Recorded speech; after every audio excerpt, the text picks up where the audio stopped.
दोस्तों, ये कहानी एक मूर्ख बहू की है। एक था बनिया। एक बार वह व्यापार के लिए प्रदेश जाने लगा।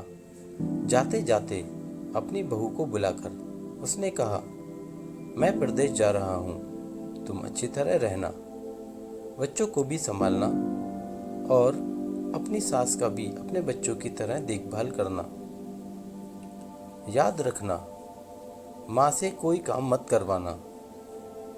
बहू ने बोला, ठीक है, मैं आपकी बात समझ गई, मैं वैसा ही करूँगी जैसा आपने बोला है। आप आराम से जाइए। बहू ने बात ध्यान में रखी। बनिया तो चला गया।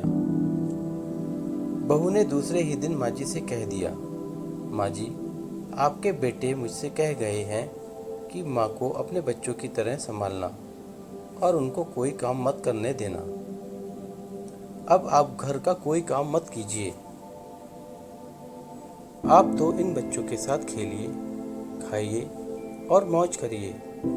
माँ जी गहरी सोच में पड़ गईं। फिर बोली, बहू ठीक है, अब मैं ऐसा ही करूँगी। कुछ दिनों के बाद बहू ने अपनी बेटी के कान छिदवाए। उस समय बहू को अपने पति की यह बात याद आई कि माँ को बच्चों की तरह ही संभालना है। इसलिए बहू ने माँ जी के कान छिदवाने की बात सोची। उसने माँ जी से कहा, माँ जी, चलिए, आपके कान छिदवाने हैं। सुनकर माँ जी घबरा उठी। उन्होंने बहू से कहा, बहू, मुझे अपने कान नहीं छिदवाने हैं। क्या अब अपने इस बुढ़ापे में मैं कान छिदवाऊं? बहू बोली, जी नहीं माँ जी, आपको तो यह करना ही होगा। मैं नहीं चाहती कि आपका बेटा मुझे कुछ कहे, इसलिए आपको मैं अच्छी से देखभाल करूंगी।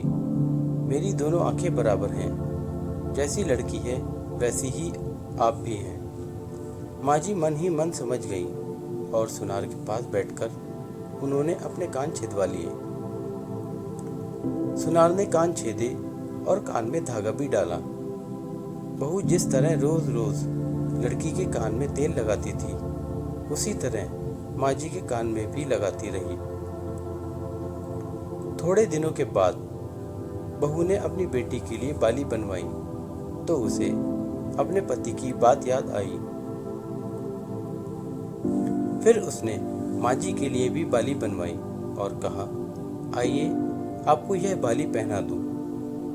माँ जी ने कहा, बहू, मुझको बाली क्यों पहनाती हो? मैं बूढ़ी हूँ, मुझे इसकी ज़रूरत नहीं है। बाली तुम अपनी बेटी को पहनाओ, मुझको नहीं पहननी है। लेकिन बहू नहीं मानी। ज़बरदस्ती करके माँ जी को बाली पहना ही दी। इसके पश्चात माँ जी छोटे बच्चों के साथ अपना मनोरंजन करती, घूमती, खेलती और कई तरह की मौज मस्ती करती। बहू ने एक बढ़िया दिन देखकर अपने बेटे को नाई से चोटी रखवा ली। फिर बहू को माँ जी की याद आ गई। माँ जी बच्चों के साथ खेल रही थी। उन्हें वहां से बुलवा लिया और कहा, माँ जी, आइए, नाई के सामने बैठिए। अपने लड़के की तरह मुझे आपके सिर पर भी चोटी रखवानी है। जब गोविंद की चोटी रखवाई है तो आपकी क्यों न रखवाऊं? इसलिए आप जल्दी आइए। माँ जी ने बहू को बहुत समझाया, पर बहू टस से मस ना हुई। आखिर माँ जी नाई के सामने बैठी और उन्होंने अपने सिर पर चोटी रखवाई। बहू ने गोविंद को और माँ जी को जो बोला वही किया उनके साथ। बाद में बहू रोज माँ जी की चोटी में तेल डालती, चोटी गूंथती और सर पर ओढ़नी डालकर माँ जी को बच्चों के साथ खेलने के लिए भेजती। जब खाने का समय होता तो बहू उनको आवाज देकर बुलाती। ऐसे ही रोज का हाल था। जब बेटा घर वापस आया तो सबसे पहले उसने बहू से माँ के बारे में पूछा कि माँ कैसी है। मुझे उनसे आशीर्वाद लेना है, बहू ने बताया। माँ जी तो बच्चों के साथ खेल रही हैं, यहीं कहीं होंगी, आ जाएंगी। बेटे ने पूछा, क्या कहते हो, माँ गली में खेलने गई हैं? गली में तो बच्चे खेलते हैं, क्या बुद्धि है, माँ कहीं खेलने जाती हैं? बहू ने कहा, मैं तो माँ को खेलने भेजती हूँ। आपने कहा नहीं था कि माँ को बच्चों की तरह रखना। मैंने तो लड़की की तरह ही माँ के भी कान छिदवाए हैं और कानों में बालियां पहनाई हैं। जब लड़के की चोटी रखवाई तो मैंने माँ की भी चोटी रखवा ली थी। जब मैं सबको खेलने भेजती हूँ तो माँ को क्यों ना भेजूं? मुझको सबके साथ साथ एक सा व्यवहार करना चाहिए।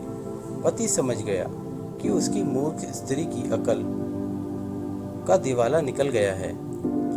बाद में पति के कहने पर बहू ने माँ को पुकारा। माँ जी गली में से खेलती खेलती आईं और अपने बेटे को देखकर उसकी आंखों में आंसू छलछला आए। माँ की हालत देखकर बेटा भी दुखी हो उठा। बहू की मूर्खता के लिए बेटे ने माँ से माफ़ी मांगी और बहू को बड़ी उल्टी सीधी सुनाई। धन्यवाद। आपका दिन शुभ हो।